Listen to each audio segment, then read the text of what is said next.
Hello, welcome back to খেলো Bangla channel. আজকের ভিডিওতে থাকছে আনোয়ার আলী সম্ভবত ইস্ট বেঙ্গলের হয়ে ম্যাচ খেলতে চলেছেন, সে খবর জানাবো খেলার আরও আপডেটেড খবর। তার আগে প্রতিদিনের মতো বলবো, খেলার আপডেট খবর পাওয়ার জন্য আমাদের চ্যানেলটিকে সাবস্ক্রাইব করতে একদম ভুলো না। তো চলো শুরু করছি আজকের প্রথম খবরটি বলবো এএফসি চ্যাম্পিয়ন্স লিগ 2তে আজকে সন্ধ্যে 7:30 থেকে কিন্তু মোহনবাগান সুপার জায়েন্ট টিম তারা তাদের প্রথম ম্যাচ খেলতে নামছেন তাজিকিস্তানের টিম রাফসান ক্লাব এই ক্লাবটির সঙ্গে। বলে রাখি, এই ক্লাবটিতে কিন্তু 7জন বিদেশি খেলোয়াড় রয়েছে। আর যদি বাজেট বলো, সেই দিক থেকে মোহনবাগান টিম এই টিমটার থেকে বাজেটে অনেকটাই এগিয়ে। কিন্তু প্লেয়ারদের কোয়ালিটি যদি ফুটবল বলো, তো সেই দিক থেকে দেখতে গেলে মোহনবাগান থেকে কিন্তু এই রাফসান টিম অনেক অনেক বেটার। কিন্তু রাফসানের এই টিমটার এএফসি চ্যাম্পিয়ন্স লিগের মতো টুর্নামেন্ট বলো বা এএফসি কম্পিটিশনে কিন্তু তেমন ভালো পারফরমেন্স নেই। আর মোহনবাগানেরও কিন্তু খুব একটা ভালো পারফরমেন্স নেই।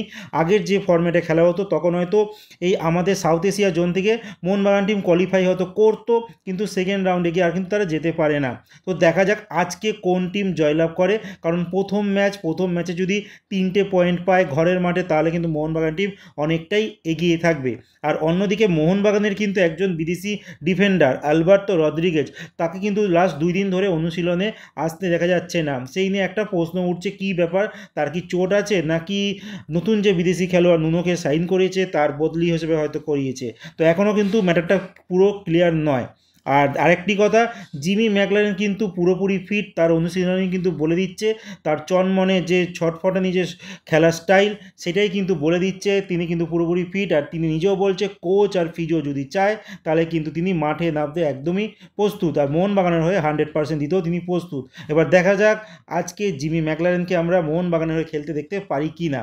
তো দেখা যাক, ইন্ডিয়ার একটি ক্লাব, সবাই আশা করব সাপোর্ট করবো মোহনবাগান টিমকে, যেন মোহনবাগান টিম ভালো কিছু রেজাল্ট করতে পারে। এর পরের যে খবরটি বলবো সেটি হচ্ছে, গতকালকে কিন্তু এফসি গোয়া ঘরের মাঠে দুর্বল মোটামুটি টিম বলছি জামশেদপুর টিমের কাছে 2-1 গোলে কিন্তু হেরে যায়। আর এই ম্যাচ হারার পর ম্যানেলো মার্কুয়েজ রোকা তিনি কিন্তু তার একটা রাগ দেখান, যখন ক্যামেরাম্যান দেখা যায় যে ক্যামেরাম্যান তার সামনে আসে, তো তিনি কিন্তু সেখানে রাগ দেখান।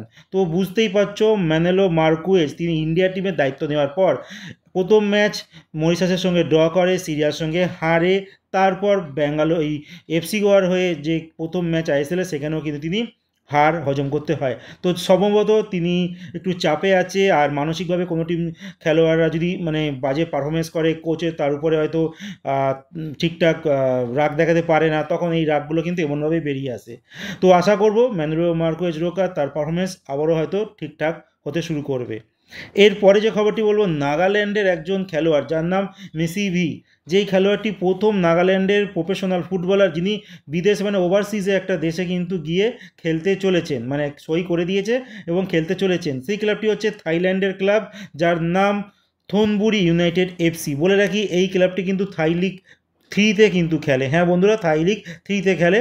আর কিছুদিন আগেই এই থাইল্যান্ডের ক্লাবে তারা একটা ট্রায়াল নিতে আসে এই নাগাল্যান্ডে, সেখান থেকে কিন্তু স্কাউট করে এই খেলোয়াড়টিকে নিয়ে যায় নাগাল্যান্ডে।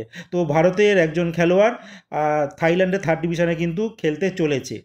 এরপরে যে খবরটি বলবো, পাঞ্জাব এফসির বিদেশি খেলোয়াড়, যেই বিদেশি খেলোয়াড়ের গোলেই কিন্তু মোটামুটি কেরালা ব্লাস্টারকে হারিয়ে এলো লুকা মাসেন।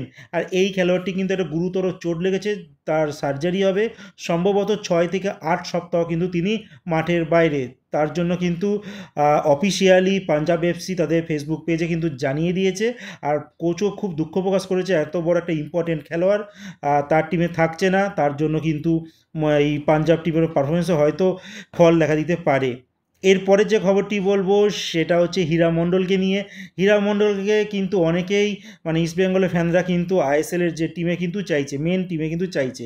এবার দেখার বিষয় কোচ তাকে কি করে। আর একটা স্ক্রিনশট তোমাদের তুলে ধরলাম, হীরা মণ্ডল নিজের ফেসবুক পেজে এক ফ্যানকে কিন্তু জানাচ্ছে তিনিও কিন্তু খেলতে চান সিনিয়র টিমে, আর সিনিয়র টিমের হয়ে 100% তার দিতে চান।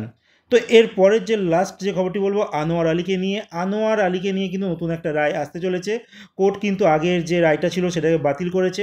আর সম্ভবত যা রায় আসছে, হয়তো আপাতত এই আনোয়ার আলীকে কিছুদিন হয়তো খেলতে দেখা যেতে পারে ইস্টবেঙ্গলের হয়ে। তারপর হয়তো নতুন যে ডিসিশানটা আসবে, তো সেই ডিসিশানটা ইস্টবেঙ্গল টিম চাইছে নেক্সট যে ডেটটা হবে ডিসিশানে, সেটা যেন পুজোর পর হয়।